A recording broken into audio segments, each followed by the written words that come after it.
Bonjour, dans ce nouvel épisode, j'aimerais vous parler de deux fléaux qui nuisent à nos relations. La télévision et le téléphone. On l'entend, on le voit, on nous le répète, on le sait. Mais concrètement, pourquoi ? Comment ça fonctionne ? Ça paraît évident quand on est en train de regarder la télé ou quand on passe du temps sur son téléphone. Oui, c'est sûr, c'est du temps pendant lequel on n'est pas en train de vivre quelque chose de réel sur le moment avec quelqu'un. Oui, certes, évidemment, mais pas que. La consommation régulière, quotidienne, abusive de ces deux outils, le téléphone, la télévision, agissent à deux niveaux. Sur l'instant, mais aussi en profondeur. Et c'est cette action en profondeur, lente, quoique, et inconsciente surtout, dont j'aimerais vous parler dans cet épisode.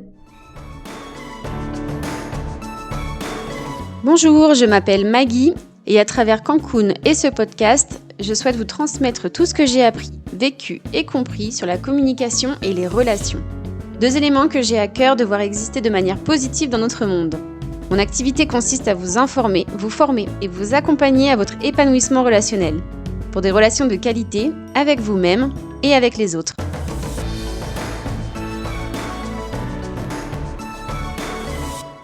En quoi la télévision et les téléphones nuisent à nos relations ? Pour cet épisode, je vais tester un format un peu particulier. Je voudrais vous lire le passage d'un livre pour appuyer mon discours et que je vais vous commenter, vous illustrer au fur et à mesure. Donc ce livre, ce passage, c'est un extrait de Nouvelle Terre d'Eckhart Tolle. C'est l'auteur du best-seller Le pouvoir du moment présent. Donc je suis en train de le lire, ce livre Nouvelle Terre, et quand j'ai lu ce passage en particulier, je me suis tout de suite dit, alors ça, il faut que je le partage. Et je veux que tout le monde le sache. Donc j'espère que cette forme donnera quelque chose d'intéressant, de compréhensible. On verra. Vous me direz si c'est satisfaisant pour vous, pour moi, eh bien je le referai. Donc d'abord, cet extrait du passage. Le manque d'attention rend toutes vos perceptions et relations insatisfaisantes et superficielles. Le manque d'attention rend toutes vos perceptions et relations insatisfaisantes et superficielles. La clé, c'est ça, c'est l'attention. C'est ce que je vais vous expliquer, c'est ce qu'on va développer dans cet épisode. Et maintenant, je vais procéder donc à la lecture dans laquelle je vous en dis plus.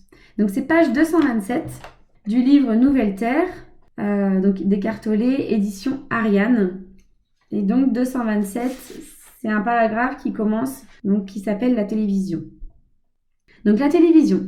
Regarder la télévision est l'activité de détente préférée, entre parenthèses on devrait plutôt dire l'inactivité, c'est l'auteur qui le dit, pas moi, de millions de gens sur la planète. L'Américain moyen aura passé 15 années de sa vie à regarder la télévision une fois qu'il aura atteint l'âge de 60 ans. Les chiffres sont à peu près les mêmes pour de nombreux autres pays. Donc, j'ai pas les chiffres, là c'est moi qui parle, j'ai pas les chiffres donc de la France précisément, mais je serais pas étonnée en fait que ces données soient similaires. 15 ans sur 60, c'est donc un quart de sa vie. On passe un quart de notre vie en moyenne devant la télévision. Bien des gens trouvent cette activité relaxante. Alors, je vais essayer de modifier ma façon de parler, de lire, pour que vous distinguiez ce qui est du livre et de ce qui est de moi. Voilà, je vous le dirai sinon. Je reprends la lecture. Donc, bien des gens trouvent cette activité, entre guillemets, relaxante. Observez-vous avec attention quand vous êtes devant la télévision. Et vous découvrirez que plus longtemps l'écran reste votre point d'attention, plus votre activité mentale reste en suspens. Donc là, l'activité mentale, c'est exactement ce qu'Eckhart Tolle veut expliquer en fait dans son livre et déjà dans Le pouvoir du moment présent, c'est qu'on est vraiment en conflit permanent entre le mental et le présent. Le mental nous empêche, notre cerveau, les pensées générées par notre mental nous empêchent de profiter du présent. Le mental ne sait pas être dans le présent. Le mental, notre cerveau, notre ego, pour exister, a besoin de naviguer entre le passé et le futur. Toujours entre le passé et le futur. Il revit sans cesse ce qu'il a vécu et il se projette, il anticipe, il crée, il imagine ce qui va se passer dans le futur. Il est tout le temps en train de faire ces deux-là. Donc le mental nous empêche d'être dans le présent et il n'y a que dans le présent qu'on peut très sincèrement être en paix, se sentir bien, se sentir heureux. Et donc, l'être humain, de manière inconsciente, va être en recherche permanente de cette paix, de cette joie. Donc certains en sont conscients, d'autres moins. Mais on a tous ça au fond de nous, on recherche cette paix, on recherche cette joie. Et ça, on ne peut l'atteindre que dans le présent. Et comment on le fait? En stoppant ce mental, en stoppant ses pensées. Donc c'est fait souvent, mais de manière inconsciente. Et en fait, quand on regarde la télé, c'est ce qu'on recherche aussi. On se dit, effectivement, que notre activité mentale reste en suspens. Donc je reprends la lecture. Et pendant les longs moments durant lesquels vous regardez les causeries, les jeux, les comédies de situation ou même les publicités, vous remarquerez que votre mental ne génère presque aucune pensée. Non seulement vous avez oublié vos problèmes, mais vous vous libérez temporairement de vous-même. Que pourrait-il y avoir de plus relaxant que ça? Voilà, c'est relaxant. Tout le monde le pense, tout le monde le dit. Je mets la télé, ça me détend. Je mets la télé, ça m'évite de penser. Et donc, on est vraiment dans cette recherche de paix, cette recherche, même si c'est inconscient, on sait que pour être bien, on a envie d'arrêter de penser. J'aimerais là vous mettre une image comme un bandeau. Imaginez en fait le flot des pensées, c'est comme un bandeau. Imaginez donc un fil, un bandeau. Un bandeau à l'horizontale, un peu l'échelle du temps. Donc c'est un bandeau et vous avez comme ça les pensées qui représentent en fait ce flot de choses qui viennent remplir votre esprit, votre vie, votre tête. Donc c'est ces pensées qui sont dans ce bandeau. Donc sur une ligne horizontale. Voilà, ça fait un bandeau. Et au-dessus de ce bandeau et en dessous de ce bandeau, il y a de la place. Il y a un espace qui représente la paix, qui représente le calme, qui représente le silence, qui représente la sérénité. Et donc, l'être humain va rechercher, donc de manière inconsciente ou consciente, à sortir de ce bandeau. D'accord? Il va rechercher à sortir de ce bandeau. Et quand on regarde la télé, effectivement, on sort de ce bandeau. On va aller chercher cet espace, cette sérénité. Je reprends la lecture. Donc, que pourrait-il y avoir de plus relaxant que ça? Alors, est-ce le fait de regarder la télévision qui crée un espace intérieur, cette fameuse paix dont je vous parlais? Est-ce que regarder la télévision vous amène à être présent? Malheureusement, pas. Non. Bien que votre mental ne soit pas amené à générer de pensées pendant de longues périodes de temps, il se syntonise cependant sur l'activité mentale de l'émission que vous regardez. Il se syntonise, pour ceux qui ne connaissent pas ce terme, c'est pas quelque chose qu'on emploie de manière quotidienne. Se syntoniser, c'est se mettre en accord, c'est résonner avec quelque chose, être sur la même fréquence, être sur les mêmes vibrations. On se met en fait au même niveau. Donc là, ce qu'on dit, c'est que le mental, même s'il ne génère pas de pensée, en revanche, il vient se connecter à l'activité mentale de l'émission qu'on regarde. Je reprends la lecture. Il se syntonise sur la version télévisée du mental collectif et sur ses pensées. Votre mental est inactif, seulement dans le sens où il ne produit pas ses propres pensées. Cependant, il absorbe continuellement les pensées et les images provenant de l'écran. Cette activité vous mène dans un état passif d'hypersensibilité similaire à l'hypnose. C'est pour cette raison que cet état se prête bien à la manipulation, comme le savent si bien les politiciens, les groupes d'intérêts spéciaux et les agences de publicité qui paient des millions de dollars pour vous attraper dans cet état de conscience réceptive. Ils veulent que leurs pensées deviennent vôtres et en général, ils y réussissent. Donc c'est complètement différent, là je parle, c'est moi qui parle, c'est complètement différent de libérer ce flot de pensée, d'être libéré pendant un instant, d'être hors de ses pensées, de quitter ce bandeau en fait pendant un instant. En fait, on prend les pensées de quelqu'un d'autre, on prend les pensées de la télé, on va venir injecter les pensées de quelque chose, de quelqu'un d'autre. Donc, je reprends, quand vous regardez la télévision, vous avez tendance à tomber en dessous des pensées, pas à vous élever au-dessus d'elles. Donc, quand vous reprenez mon image du bandeau, je vous expliquais qu'il y avait un espace au-dessus et un espace en dessous. L'espace en dessous, c'est un espace dans lequel on va tomber quand on regarde la télévision. Également, par exemple, quand on consomme de l'alcool ou quand on consomme des drogues, c'est-à-dire qu'on sort de ce flot de pensée, mais on tombe dans un espace, dans une absence de pensée qui est inconsciente et qui est surtout de moindre qualité. L'objectif, donc, du moment présent, d'être dans le présent, mais d'être vraiment dans cette paix, dans cette sérénité, c'est d'être au-dessus du bandeau, d'être dans une paix, dans une sérénité qui est consciente. On lâche le flot de nos pensées, mais pour quelque chose de meilleur, pas pour quelque chose de moins bien. Donc quand vous regardez la télévision, je reprends la lecture, vous avez tendance à tomber en dessous des pensées, pas à vous élever au-dessus d'elles. C'est ce qui se passe aussi avec la drogue, l'alcool et la télévision.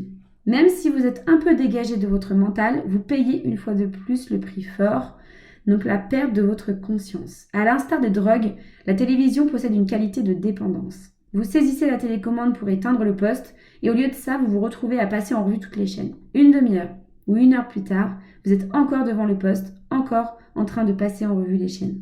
Là, je fais un stop, il n'est pas difficile de faire le lien avec ce qui se passe là quand on regarde la télé ou avec ce qu'on fait quand on est avec notre téléphone, quand on est sur les réseaux sociaux, quand on est sur YouTube, quand on est dans nos mails, quand on est sur, je sais pas, Le Bon Coin, toutes les applis qui nous prennent du temps. On est vraiment dans de la consommation de quelque chose qui va momentanément nous arrêter de penser, mais en fait, on va récupérer les pensées de quelqu'un d'autre, de quelque chose d'autre. Tout ce qu'on va consommer sur l'instant, tous les posts, les vidéos, on va être en fait dans la capture de pensées qui sont à l'extérieur de nous. Donc pour moi, là, je fais vraiment le parallèle, je fais vraiment le lien entre la télévision, ce qui se passe devant la télévision, de ce qui se passe quand on est sur notre téléphone.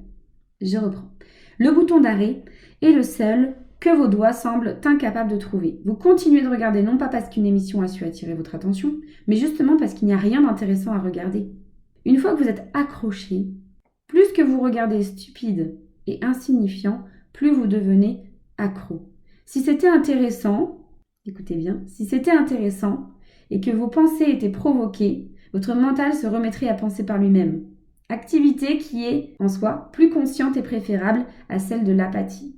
De cette façon, votre attention ne serait plus totalement captive par les images passant à l'écran. Le problème avec la télévision, avec le téléphone, c'est qu'on sort de nos pensées, certes, mais qu'on perd toute notre capacité à être attentif. On nous coupe de notre capacité à être attentif. Le contenu de l'émission, s'il est un tant soit peu doté de qualité, peut, dans une certaine mesure, contrecarrer et parfois même défaire l'effet hypnotique et abrutissant de la télévision. Certaines émissions télévisées ont été extrêmement utiles pour bien des gens et ont transformé leur vie. Là, quand j'entends donc ce mot utile, je veux rappeler en fait le caractère utile de la télévision, du téléphone et même de notre cerveau. Ce sont des outils. Pour moi, ce sont des outils. Ce sont des outils, c'est-à-dire qui nous servent à réaliser quelque chose. Et c'est ni bien ni mauvais, mais c'est quelque chose qui est utile, dont on a besoin, qu'on peut choisir d'avoir besoin, mais qui serait dommage de se priver parce que c'est effectivement quelque chose qui apporte une utilité. Donc c'est une source d'information, c'est une ressource qui peut être extrêmement enrichissante dans la mesure où c'est nous qui contrôlons cette ressource, cette source. Pas dans la mesure où c'est la télévision, le téléphone ou notre cerveau qui vient nous imposer le contenu. Donc certaines émissions télévisées ont été extrêmement utiles pour bien des gens et ont transformé leur vie. Elles les ont rendus plus conscients et ont ouvert leur cœur. Certains spectacles comiques peuvent, de façon non intentionnelle, avoir un caractère spirituel lorsqu'ils présentent une version caricaturale de la folie humaine et de l'ego. Ils nous enseignent donc à ne pas prendre les choses trop au sérieux et à prendre la vie avec un cœur léger. Mais par-dessus tout, ils nous apprennent à rire. En effet, le rire peut être extraordinairement libérateur ainsi que guérisseur. Toutefois, la majorité des émissions de télévision sont sous le contrôle de gens totalement sous l'emprise de l'ego. Donc, l'objectif caché de la télévision est de vous contrôler en vous endormant, en vous rendant inconscient. Malgré cela, il y a un potentiel énorme non encore exploité dans le domaine de la télévision. Donc l'objectif caché de la télévision, je sais pas, là moi, je sais pas si c'est l'objectif caché, en tout cas c'est le résultat. C'est qu'effectivement ça vient nous contrôler, ça nous rend inconscients. On vient perdre en fait notre capacité à choisir nos pensées. Je reprends la lecture. D'abord, donc, Évitez de regarder les émissions et les publicités qui vous assaillent par une succession rapide d'images qui changent toutes les 2 ou 3 secondes. Là, je fais le parallèle direct avec justement les posts sur Instagram, sur Facebook, sur les mini-vidéos, voilà, tous ces trucs-là qui clairement viennent nous consommer en fait du temps, viennent consommer notre capacité à être attentif en venant nous assaillir d'images, d'informations qui changent toutes les 2 ou 3 secondes. Et même parfois 1 seconde ou même moins d'1 seconde, de plus en plus sur les réseaux sociaux. Quand on regarde trop la télévision, et ce genre d'émission en particulier, on se retrouve avec le problème du manque d'attention. Une dysfonction mentale qui touche des millions d'enfants dans le monde entier. Et moi, j'ai envie d'ajouter aussi les adultes. Le manque d'attention rend toutes vos perceptions et relations insatisfaisantes et superficielles. C'est là qu'on retrouve en fait l'extrait que je vous ai donné au début. Le manque d'attention rend toutes vos perceptions et relations insatisfaisantes et superficielles. Tout ce que vous faites et tout geste que vous posez dans cet état manque de qualité, puisque la qualité demande de l'attention. Vous perdez votre capacité à être dans l'écoute. Vous perdez votre qualité d'attention, votre capacité à être attentif, à être présent, à apprécier les choses, les situations, les personnes telles qu'elles sont. Parce que vous perdez cette capacité à prendre le temps. Vous vivez sans cesse dans un état de vitesse, de consommation, et vous perdez votre capacité à pouvoir être attentif. Voilà ce que cette phrase veut dire. Le manque d'attention, provoqué donc par la télévision, le téléphone, les réseaux sociaux, rend toutes vos perceptions de la vie, des situations, des choses autour de vous, et vos relations, les rapports, les interactions que vous entretenez avec d'autres personnes, insatisfaisantes, puisqu'elles ne viennent pas remplir à la même vitesse vos pensées de la même manière que le font la télévision et les téléphones, et superficielles, puisque vous restez toujours dans les premières secondes, et vous n'allez pas creuser par vous-même, en fait, vous ne prenez pas le temps. Enfin, quand je dis vous, nous, on, à cause de la télévision, à cause du téléphone, à cause de cette surconsommation de secondes. On perd notre capacité à entretenir des relations, des moments de qualité. Je reprends la lecture. Si vous regardez la télévision souvent, toujours dans les conseils, et de façon prolongée, non seulement vous deviendrez inconscient, mais également passif et vidé de votre énergie. Par conséquent, plutôt que de regarder les émissions au hasard, choisissez celles que vous voulez vraiment regarder. Allumez la télé ou prenez votre téléphone dans un but précis. Chaque fois que vous le faites, observez la vitalité que vous ressentez dans votre corps pendant que vous regardez. Restez conscient, restez attentif. Il le dit, ou bien prenez de temps en temps conscience de votre respiration. Reconnectez-vous à vous. Éloignez votre regard de la télévision à intervalles réguliers afin que votre sens de la vue ne soit pas totalement pris en otage.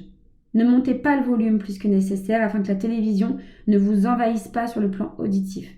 Faites usage du bouton de sourdine mute pendant les publicités. Par ailleurs, assurez-vous de ne pas aller directement au lit après avoir éteint le poste ou, pire, de ne pas vous endormir pendant que le poste est en marche.